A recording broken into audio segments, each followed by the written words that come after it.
Hello and welcome to The Right Idea, where we discuss the people, policy, and politics that drive Texas. I'm your co-host, Brian Phillips. I'm the Chief Communications Officer at the Texas Public Policy Foundation. And with me, as always, is my co-host, Derek Cohen. He's the Vice President of Policy at the Texas Public Policy Foundation. Hey, Derek, welcome back after a couple weeks. Yeah, I know. You just kept replacing me with, I'm, what's his name, the brother that went upstairs in Happy Days, and just all of a sudden I get replaced by the Fonz, you know? Well, we've had just good guests. I mean, and today is no exception. Today we have with us Dr. Richard Johnson, Dr. J as he's known around here at TPPF, and he is the director of the Booker T. Washington Initiative at TPPF, which examines the effects of public policy on African-American communities.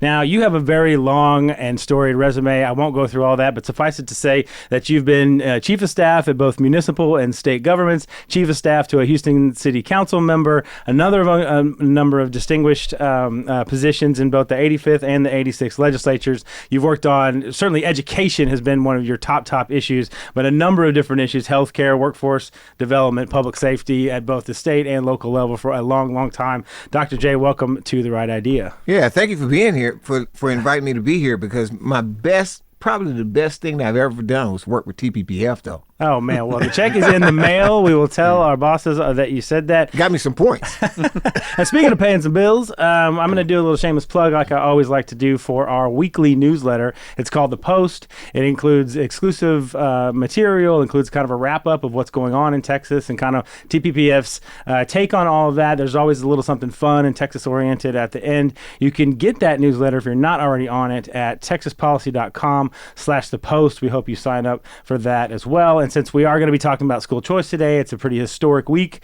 which we will talk about. Also, would like to promote our website that there's all things school choice going on, txparentsmatter.com, txparentsmatter.com. So, but before we get to that and all the issues we want to talk about with Dr. J, Derek, of course, will give us our ledge update and kind of what's going on in now the fourth special session for the 88th legislature. But who's counting, right? No, I'll tell you. So obviously the big item that of progress of note since we last met are the advancement of the border bills, right? Mm-hmm. Essentially, the SB4, establishing the penalty for criminal entry, and I believe it's SB3, the one that attends basically an appropriation bill for border infrastructure. Have passed the House, and it's one of these things where we saw the the usual recriminations, some rending of garment, folks who when they tend to take the microphone, it's just going to be I'm going to impugn the motives of the other side. Mm-hmm. And look, I'm not going to say woo it is, but I think that if you watch the video, you could definitely see that. I see what you did there. Yeah, and I saw other members as well using really offensive language and essentially xenophobic, racist, all that kind of stuff. Well, they're painting this in, obviously I'm not the SME, the subject matter expert on border policy individually, but in kind of this role, I pay a lot of attention to how these bills work. And so this is getting tarred as the show me your papers bill, which just obviously is not true because you actually need to have witnessed the illegal ingress. Right. And so obviously, they're like, oh, well, what's going to happen up in, Dallas or something. And it's like, okay, so there is a international border in Dallas. That's news to me. Right. That's news to me. And it's just this willful ignorance that I think that these people or that people that are messaging around us, not in the legislature, even outside the legislature, but it's because it affirms their narrative, and that's keeps us from having a productive policy debate. One thing I thought was interesting in reading the coverage of this, the news media was covering it. I guess the news media is against this, and most of the papers have written that they don't like the policy and all of that. And so, of course, they're using language which is loaded and is trying to get people on their side and pushing their narratives. But they're just describing the bill, and the bill allows law enforcement to arrest people who have committed a crime by coming into this country illegally and then returning them to whence they came. I think a lot of Texans, a lot of people would say, wait a minute, that's not already illegal? Or that's not already legal? That's not already the process? Well, even look at it what actually would happen. So this only applies to folks coming in illegally between ports of entry. Mm-hmm. Because they're saying, oh, you're trying to upend the asylum system, all that nonsense. And so they go, okay, well, in the back of the... what about the ones that are coming in outside the ports of entry? Well, no, that's the one we're talking about. And that's to the only ones this one actually applies. Yeah. And so... So you have a lot of people giving themselves up at the port, but the folks that are in between there that are coming across so the these are Eagle the Pass individuals we're talking about. They're the ones who get arrested, taken to a port of entry, and said, "Back, you got to come in the right way," and that's it. Yeah, that's it. But that's racist and xenophobic. And anyway, so the good news is both of those bills, for more or less, are on their way to the governor's desk. Is that correct? Yes. One has a bit of a procedural element that needs to be corrected, but then, or not corrected, but affirmed to, and that's So is there anything else? And I want to get school choice here because that's obviously the big ticket item. Is there anything left on the call that is unfinished or that needs to be addressed or that would produce maybe a fifth special session, God forbid? Well, no, but you also have to keep in mind on the appropriation bill, a lot of people think it's just a wall bill, like money for a wall, when it's more for tactical infrastructure, which include anything from the buoys we discussed, could include a wall. And it also limited it to the counties that it's actually exposed to. So it's, again, one of these things like, they're just, spending money to feather bed these pet projects. And it's like, again, it's the willful ignorance that I think that is galling to most people. All right. So let's turn to the big issue of the day. Dr. Richard Johnson, of course, is with us here, the director of the Booker T. Washington Initiative at TPPF. Today is Thursday. We're recording this. Hopefully we'll get this out, by tomorrow. So it'll be Friday. On Friday is a historic day. It is the first time in the history of the state that the House of Representatives, that on the floor of the House of Representatives, they will be debating a universal school choice bill. You have been a long-time proponent. You have watched this debate for decades. What is that? We're not spiking any balls, but what is tomorrow? What is the meaning of tomorrow for you? Hallelujah. Start off with hallelujah. I mean, we are literally standing at the door of freedom. We are literally standing at the door of freedom and banging our way through. Tomorrow, once we get through the door of freedom tomorrow, we will be totally emancipated. And the reason why I utilize that term, we celebrate Juneteenth, and now it's a national holiday. Now, I don't know why everybody else is celebrating Juneteenth, but we celebrate Juneteenth in Texas because why? Other folks had gotten the message on January the 1st, 1863, with the Emancipation Proclamation. Well, we here in Texas, African Americans here in Texas, didn't get the message until June 19th, 1865. And so we were late on the train on the freedom train. Just because the message had been held back, smothered, the way you see folks doing school choice right now in educational freedom. And unfortunately, most of the African American legislators are helping to muzzle the mouth of freedom, the voice of freedom right now. And it's because they don't know and don't understand. Now, here's the thing that I think that's being very charitable, by the way. Oh yes, absolutely, absolutely. I think a lot of them do know and understand. But what they may not know is a name, and the name is Annette Polly Williams. Annette Polly Williams is known as the mother of school choice. She was an African American legislator, the longest serving legislator in the Milwaukee, Wisconsin legislature. And they got their parent choice program enacted in 1990, 33 years ago. And so she was an African American, and she was fighting. I'm gonna give you a quote from Representative Williams. The quote is, this is her quote, the point was always to empower parents and improve education for black children. That's what she was trying to do with school choice and parent empowerment. But my question to the African American legislators here in Texas is, where are you? Where are you when Texas Southern University, Rice University, the University of Houston researchers get together and conducted a survey across the state of Texas and found that the group that had the largest amount of support for parent empowerment and school choice were African Americans, and we have 17 African Americans not championing this bill. Where are you tomorrow as we stand at the door of freedom? My question to them is, where are they? Where's the voices of all these African Americans? Over 79% of black millennials in this study, 79% support school choice. Now, Dr. J, you are a community leader. I mean, you're part of our engagement team, and you're based out of Houston, and that's what you do. You wake up every day and you go out into the community and you talk about a lot of issues. You have said, I'm not spoiling anything here. You have said that school choice is the number one issue, or the education improvement, really, education quality, is the number one issue in the African American community. So what are you hearing? What are you hearing from the community on these issues? And also the civil rights movement of our time. And thank God I've been quoted by many on that. But including Ted Cruz. I saw him say it the other day. So hey, there's nothing you can't accomplish if you don't care who gets the credit. So I guess exactly. But I just thought I'd throw that out you there. Throw that out there. The senator knows a good thing. Absolutely. But what do you hear? I mean, what are you hearing in these communities? Do they know that the 17 legislators are opposed to it? Like, how that's do you the message that I've been working so hard lately to get out. And good thing for this study. Those researchers, Texas Southern University is a historically black university, one of the largest we have in the state. And to partner with Rice University and University of Houston, so that shows that this is a non-biased study.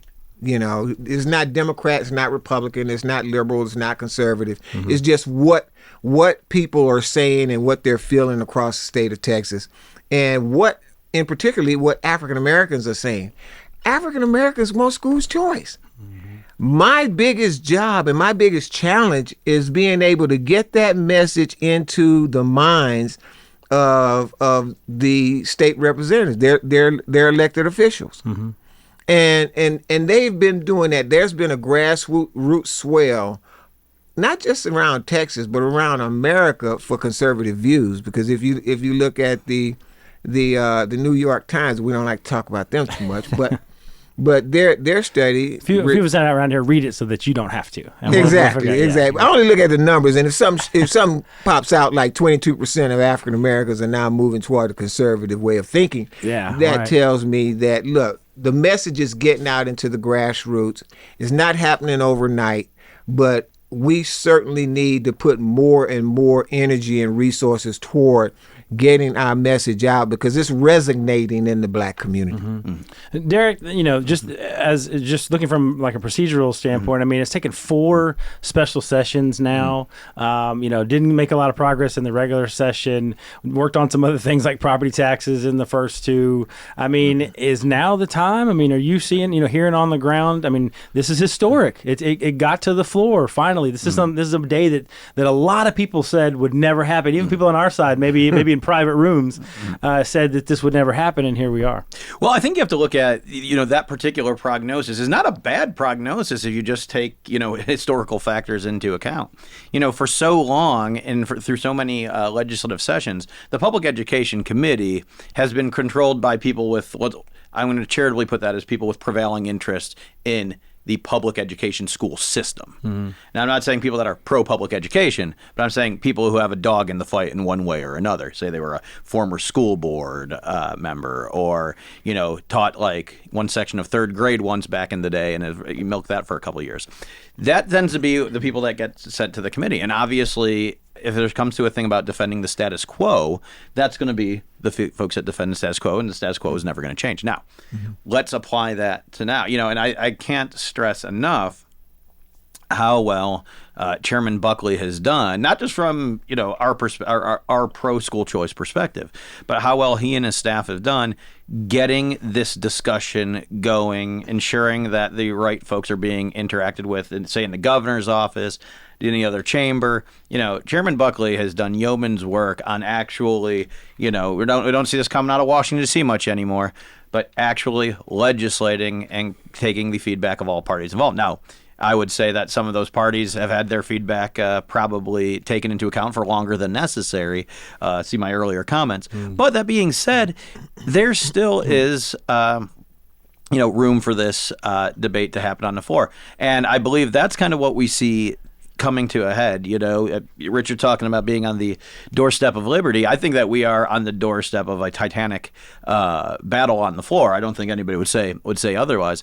But that is something that, because of procedural chicanery for years past, has never been the case. There has never been that discussion on the floor. So the folks that commonly say, "Oh, schools are underfunded." Oh, that was another thing I saw that I just thought was absolutely precious. This individual on the Text Ledge Twitter who's talking about, well, this only gets with all this extra money that's going in, they're like, oh, this only gets up to 2020s or 2020 inflation. It's like, what happened in 2020 that caused inflation? We can talk about that at a different time. We'll talk about that at a different time.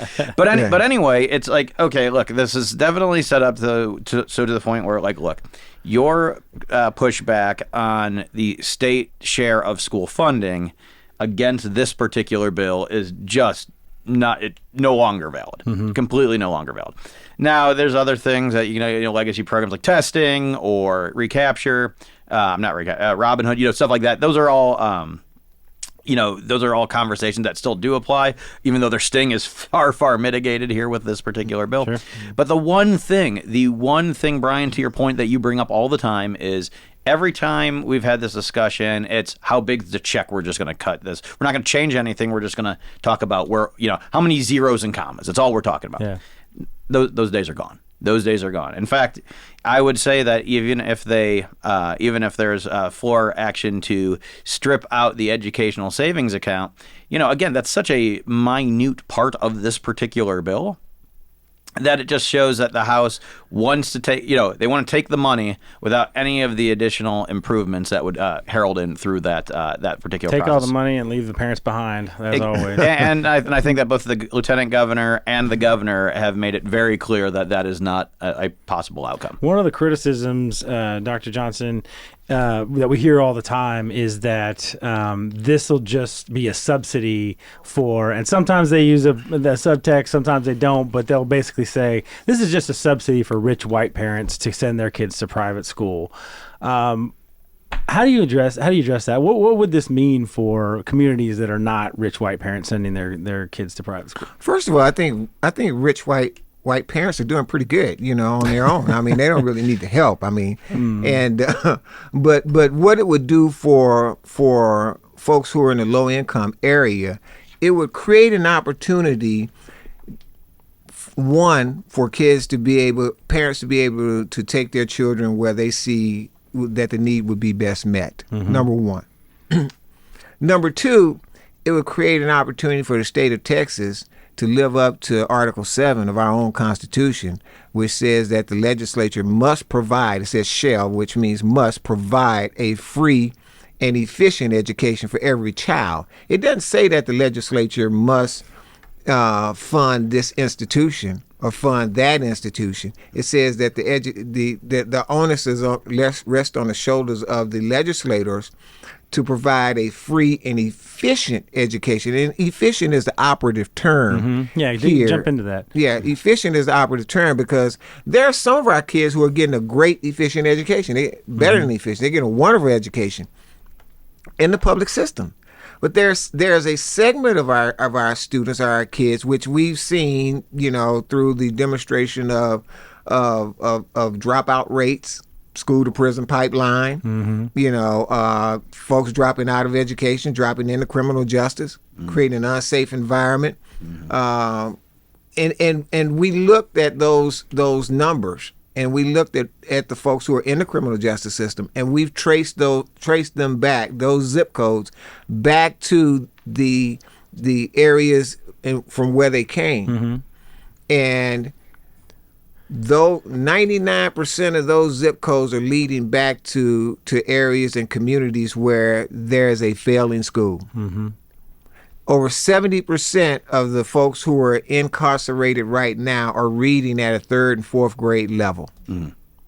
So there's a direct correlation between chronically failing schools, that's why they call it school to prison pipeline, and folks who are going into the criminal justice system. So if we want to prevent folks from going into the criminal justice system, Right. then what we want to do is focus in on those areas where they're chronically failing schools and people are trapped into a zip code and you have to send your kid there. Right. Well, if we have ESAs, those parents who recognize that this is a school to prison pipeline will pull their kid out and put them into a place where Yeah. they can be best suited. One of the implications, and not to get too dour here, but I find it a little insulting. I'm not a little, but it is insulting. I think one of the implications is that folks in low-income areas or folks that go to the schools that you described wouldn't take the time, wouldn't take the initiative to figure this out and send their kid to a different That's pretty school. elitist, man. Isn't it? Yeah, the elites were like, insulting. wait a minute. You know, I like Not you like, said, not like a Pflugerville board member would say something like that. no, you made a point because I've gone around the state. I've gone around the state and I've talked to groups all around the state, and I can remember like it was 2 seconds ago. I was in a debate with a young lady, and I say it was out in the Katy area, but Not naming any names. not naming Karen. any names, I'm but just but her statement was, well, even if you gave it to them, they wouldn't know what to do with it. Wow. Oh, Wow. said You know, that. She said that. Yes, Oh even my if you God. know, if you gave it to them, they wouldn't know what to do with it, and most of them wouldn't use it anyway. And I said, well, why are you arguing against it? Give it to them and let's try. Yeah. Wow. Well, in the story that Derek is referencing, there was the vice chairman of the Pflugerville school board that basically said, one of the members of the House was questioning her in testimony and said, well, why do you think these kids are leaving your schools and going to charters? Because she was complaining about charter expansion, and she said, well, because especially Hispanic kids or Hispanic families are being manipulated by the system, essentially, is suggesting that they're too stupid or dumb to understand what's happening, and that they're being manipulated into essentially choosing charter schools. Well, the acts of tyranny throughout history have almost uniformly come with the divestment of agency from collective groups. So. Yeah. I'll have to unpack that later but yeah, when I yeah. rewatch the podcast. but here's the thing that I want us to talk. I want to bring up as well is we're having folks on the left come out, and I was at the committee meeting the other night, and folks on the left was, this is a scam, and now Well, the bat signal went up. Voucher scam. Voucher scam. yeah. And but here's the thing. This is some form of school choice is now in over 30 states. Over 30 states across America. We're a little late on the train, obviously. To your analogy earlier about 1865. Exactly. We were a little late on that train. Yeah. But here's what's heartening is when I hear African Americans, parroting that narrative that this is a scam. And the reason why I'm saying that, because I heard that from one of our legislators in the Houston area that's a member of the Black Caucus, who I know very well, and he's saying, well, this is a scam. This is going to be for rich white parents, this, that, and the other, and we should support our public schools. And I said, well, wait a minute. I know you, and I know you very well.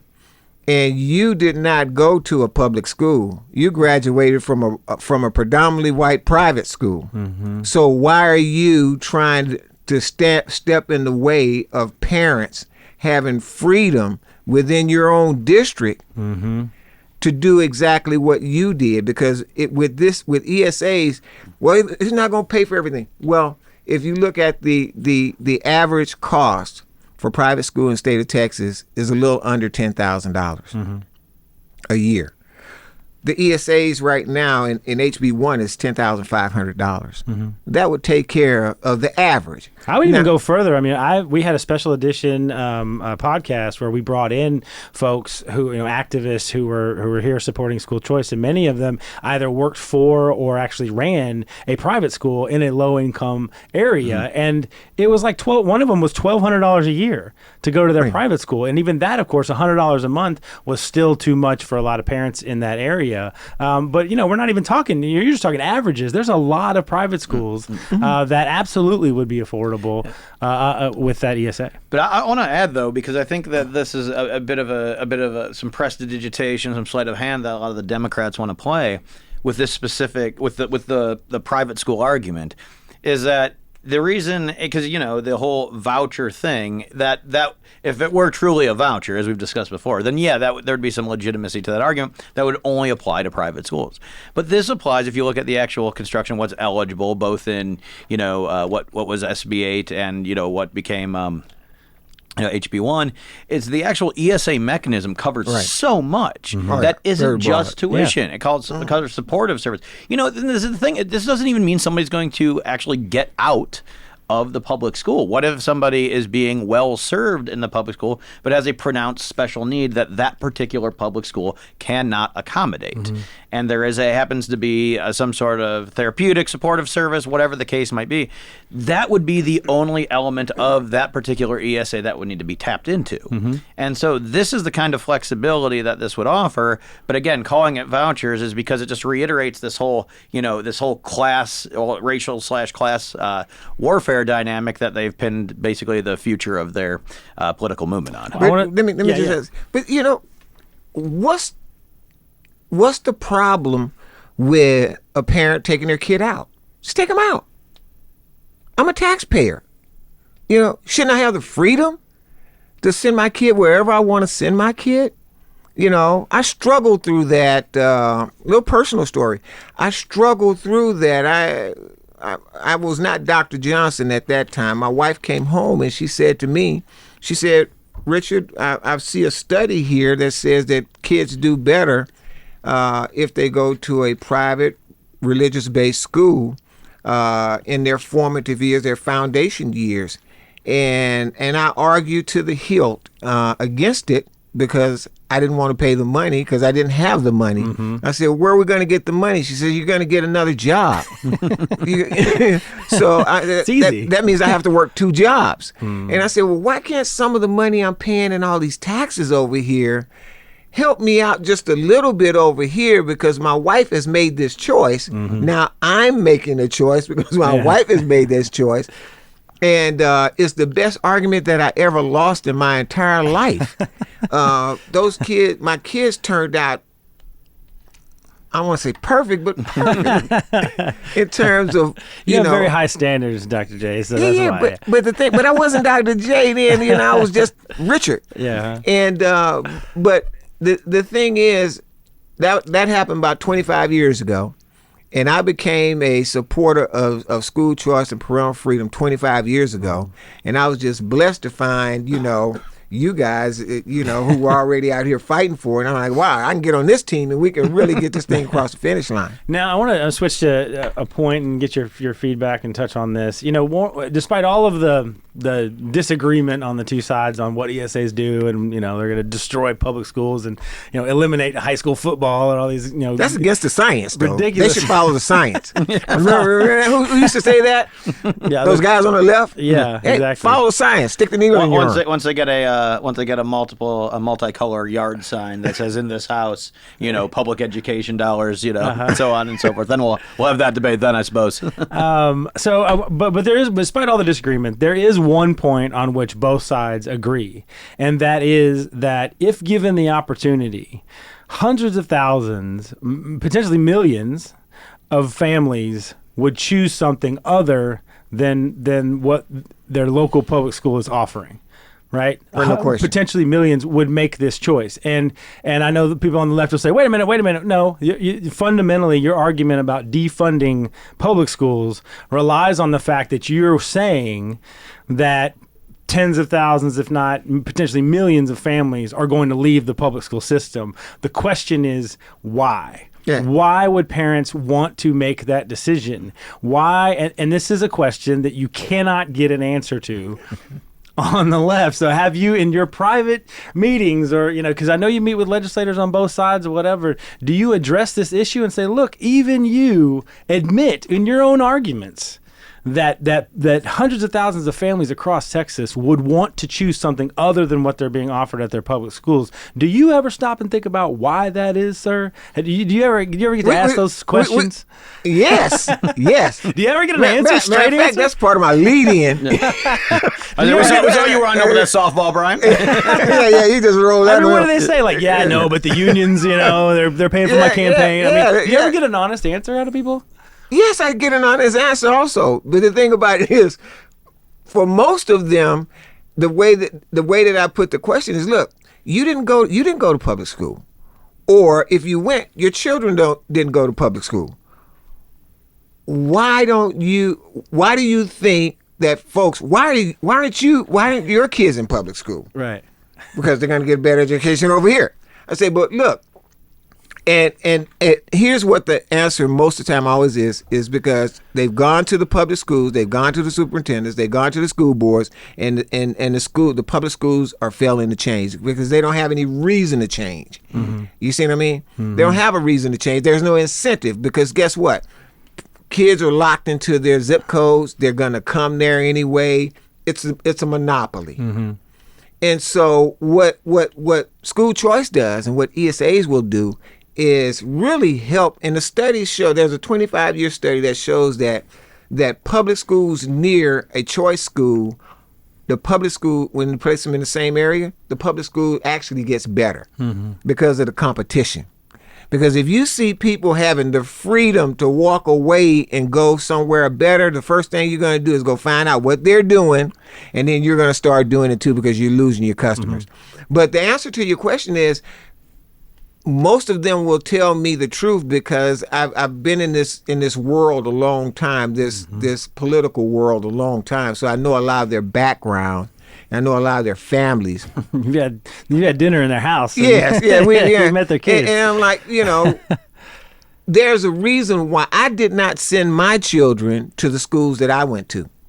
Schools changed, man. From if you go back in the 50s and the 60s, our public schools had a high standard. The Barbara Jordans, the Mickey Lelands, all of your top leaders came out of those public schools because most when I was in elementary school, I had teachers who had written books, and it was in an all-black community. Yeah, and so they had a high standard for education. Well, things have changed. And that standard is not there in certain areas now. And we have to modify what we're doing to reform that system and get it back to where it was. I call it back to the future in terms of academic standards and academic performance. Yeah, let me just end that because I think you bring up a really good point because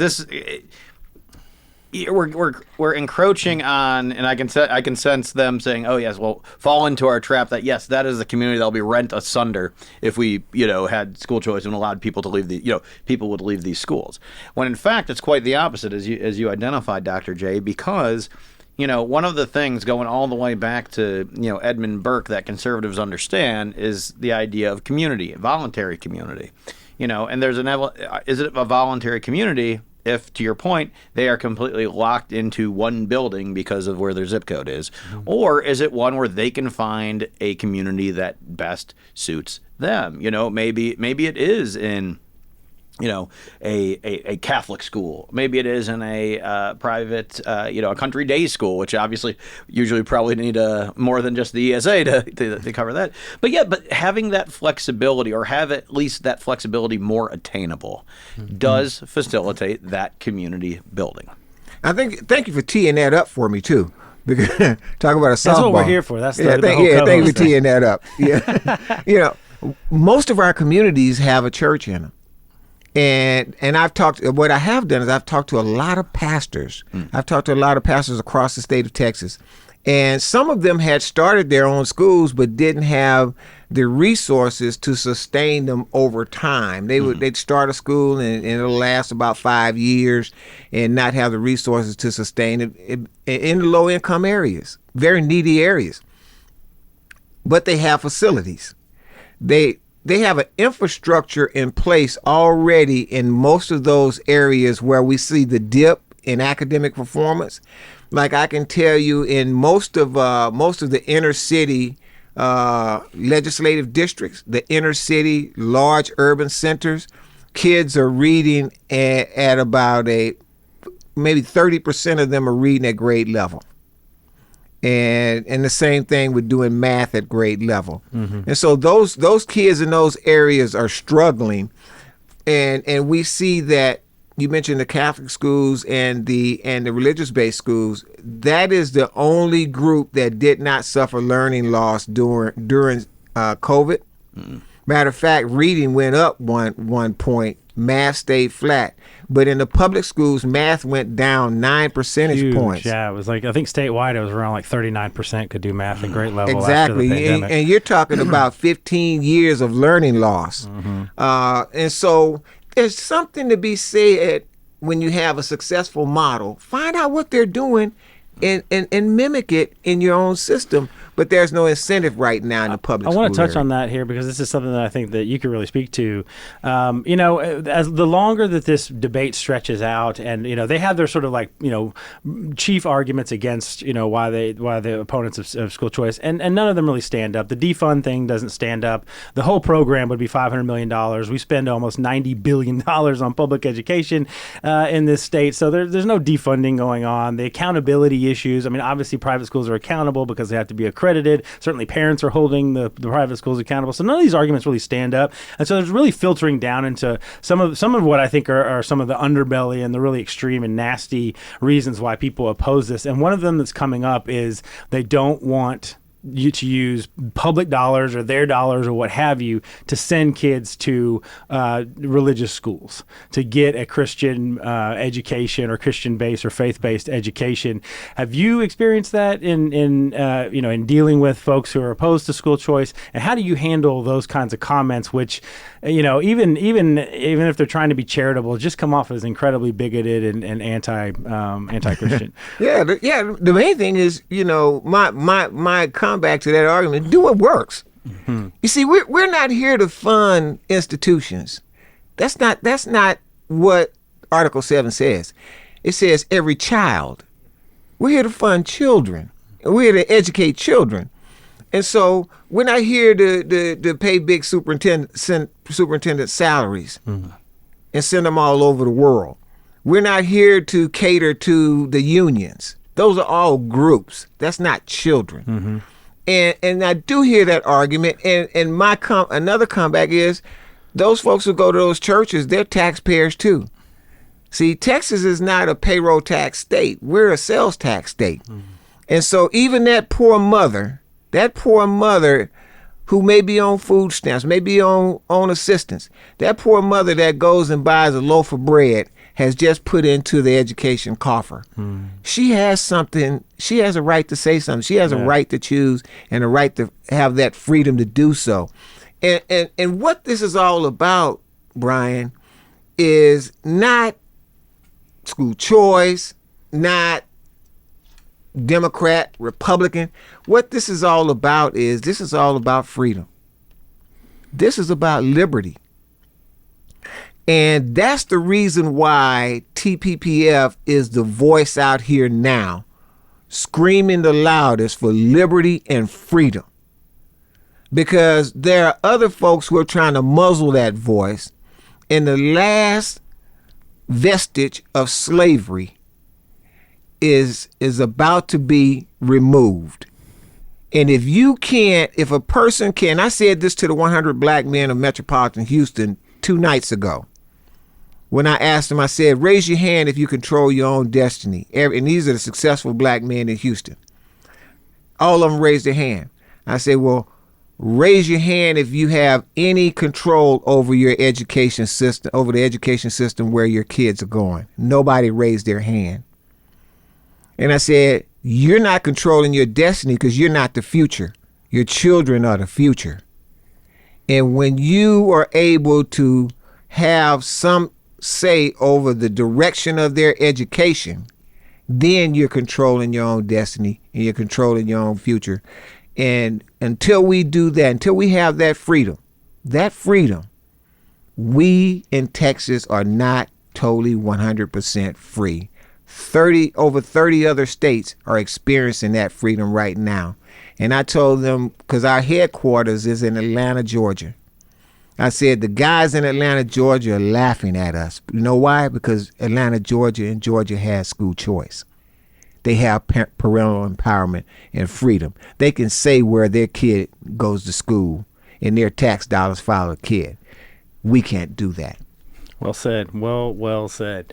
We're closing in on kind of the end of our stuff, so I want to get to kind of your predictions of kind of how this is going to go.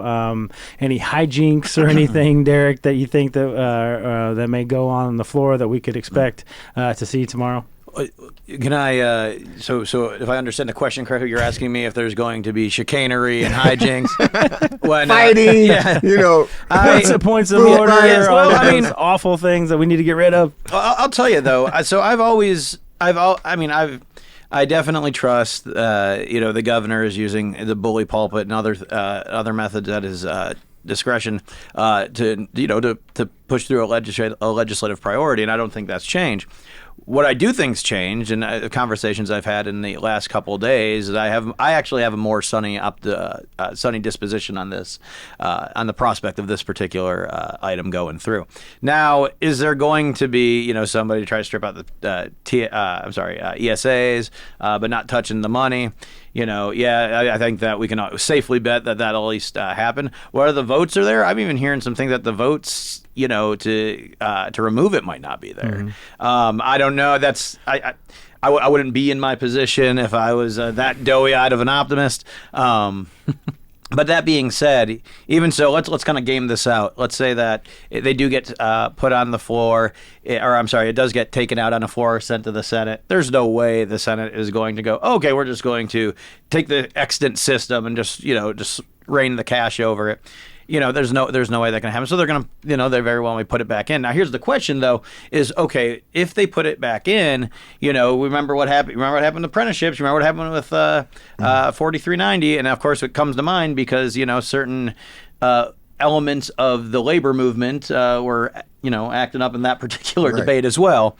They say, okay, well, if it comes out and they put it back in, it's therefore not germane. It's like, well, first of all, if you want to kill the entire bill and all that money that attends to that because you feel that's not germane, best of luck to that. But my analysis is, on the parliamentary side, is that's already subsumed. That ESA section's already subsumed in the larger financial part. Because keep in mind, HB1 is a broad bill. It is a very, very big bill. That umbrella would cover that ESA component. Mm-hmm. And therefore, it is my contention that even if that is what goes on, that this would have to be an up-down vote following a conference committee report that they actually establish that back in there with. We will be attuned tomorrow to see what happens. Richard, I want to give you the last word here on this. The governor used a sports analogy, he used a football analogy when he talked to publicly about this, and he says, we're very close, we're right there, we're on the 1 yard line, we just need to punch it in. But then he punctuates that by saying the difference between football and this fight over educational freedom is there is no time clock here. And I can keep calling session after session after session. So what is your message to the activists, to the folks who are going to show up tomorrow and plead their case to their members? What is your message to the activists on this fight and kind of what they're working on right now? And what happens if something happens and we don't get it over the finish line or get it over the goal line this time? What's your message to the people of Texas on this fight? To the people of Texas, I would say this is our Lincoln moment. This is our Abraham Lincoln moment. And when Lincoln gazed into his scope for the American future and then looked behind him to look at the intent of the founders of our nation, and that is for all of us to be free. Freedom is the paramount fight here. Education is one part of it, one sector of it. There are many different sectors of freedom, but until we overcome that bondage that we're experiencing right now in education across the state of Texas, we will not be free. Because with freedom, educational freedom, parents have the right. It becomes a right now to choose the best educational options for your child. And every study shows that when parents have the right and the freedom to make that choice, the children do better. And the public schools do better. One thing I've not heard one person fighting for ESAs to say that we should not fund public schools. But what I've heard people who work for public school systems, who are fighting for more funding for public school systems, they will fight against ESAs. So for us, it's not either school choice or public schools. It's both and. It's public schools and and private schools and home schools and whatever works best for educating the child. That's what it is for us. And to Texans out there who are listening to this, please know that your voice may be muzzled in many different places when you cry out for freedom.